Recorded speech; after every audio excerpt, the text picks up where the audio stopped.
جب حضرت عباس خیموں کے گرد چکر لگا رہے تھے کہ حضرت بی بی سکینہ ہاتھوں میں مشکیزہ لیے جناب عباس کے قریب آئیں اور کہنے لگیں کہ چچا، میرے اصغر نے 3 دن سے پانی نہیں پیا۔ غازی عباس نے بی بی سکینہ کو دیکھا، ایک طرف مشکیزے کو دیکھا اور فرمانے لگے، اے میری آقا زادی، میرے حسین سے کہو کہ میں آپ کے لیے پانی لے آؤں۔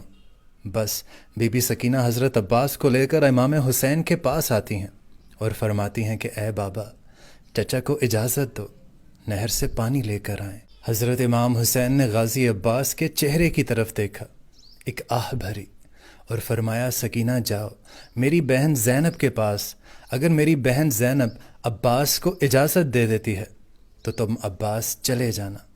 حضرت عباس اور معصوم سکینہ بی بی حضرت زینب کے خیمے کے قریب آتے ہیں۔ جب حضرت زینب بی بی سکینہ کی معصومیت دیکھتی ہیں تو حضرت عباس کو نہر سے یہ کہہ کر پانی لانے کی اجازت دے دیتی ہیں کہ میرے بابا نے وصیت کی تھی کہ زینب، جب تم شام کی گلیوں میں ہاتھ باندھ کر پھرایا جائے گا تو اس وقت صبر سے کام لینا، اور میں کہا کرتی تھی کہ جس کا بھائی عباس جیسا ہو اسے بھلا کوئی کیسے گرفتار کر سکتا ہے۔ یہ سن کر دونوں بہن بھائی زارو قطار رونے لگتے ہیں۔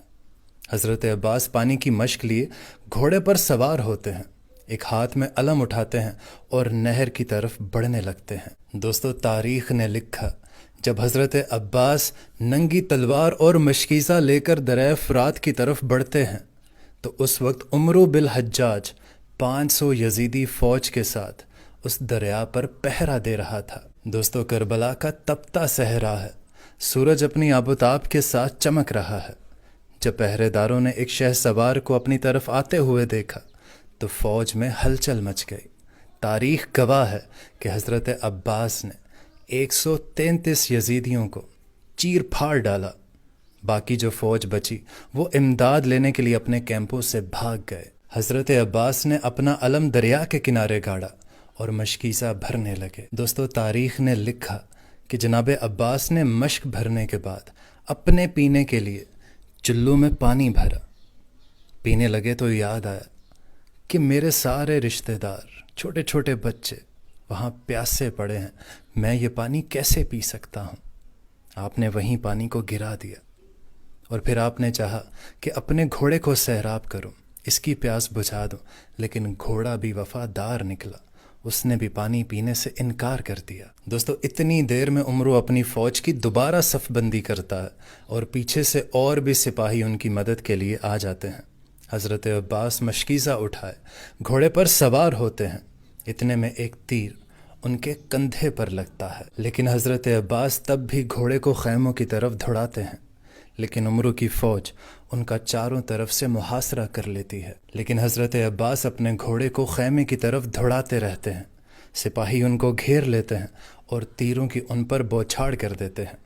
عمرو پیچھے سے آواز لگا کر کہتا ہے کہ خبردار، یہ پانی ان کے خیمے تک کبھی نہیں پہنچنا چاہیے، ورنہ ہماری خیر نہیں۔ اتنے میں ایک بدبخت نے چھپ کر تلوار سے وار کیا اور آپ کا ایک بازو کاٹ دیا۔ آپ نے مشکیزہ اپنے دوسرے ہاتھ میں پکڑا اور پھر دوسرے بازو پر بھی وار ہوتا ہے اور دوسرا بازو بھی قلم ہو جاتا ہے۔ اور پھر تاریخ نے یہ بھی دیکھا کہ جناب عباس کے دونوں بازو قلم ہونے کے باوجود بھی انہوں نے پانی کا مشکیزہ اپنے منہ سے تھاما، لیکن عمرو کی فوج ایک دفعہ پھر یکجا ہو کر جناب عباس پر تیروں کی بارش کر دیتے ہیں، اور وہ تیر مشکیزے پر بھی جا کر لگتے ہیں، جس سے سارا پانی بہہ جاتا ہے۔ پانی کا بہنا تھا کہ جناب عباس کی آنکھوں سے آنسو جاری ہوتے ہیں اور آپ گھوڑے سے نیچے گر جاتے ہیں۔ تیروں سے نڈھال ہو کر جناب عباس جب نیچے گرتے ہیں تو یزیدی فوج اپنی فتح کے نعرے لگاتے ہوئے وہاں سے چلے جاتے ہیں۔ وہاں دوسری طرف جب حضرت امام حسین حضرت عباس کو گرتا دیکھتے ہیں تو ان کی طرف آگے بڑھتے ہیں اور ان کا سر مبارک اپنی گود میں رکھتے ہیں۔ دوستو، حضرت عباس رضی اللہ تعالی عنہ پہلی مرتبہ حضرت امام حسین کو اپنا بھائی کہہ کر مخاطب کرتے ہیں اور معافی مانگتے ہیں کہ اے میرے امام، معصوم سکینہ کے لیے پانی نہ لا سکا۔ آپ کی روح مبارک دارالفنا سے دارالبقیع کی طرف کوچ کر جاتی ہے۔ دوستو، لاکھوں سلام جناب عباس رضی اللہ تعالی عنہ پر۔ تاریخ نے پھر اس کے بعد ایسی بہادری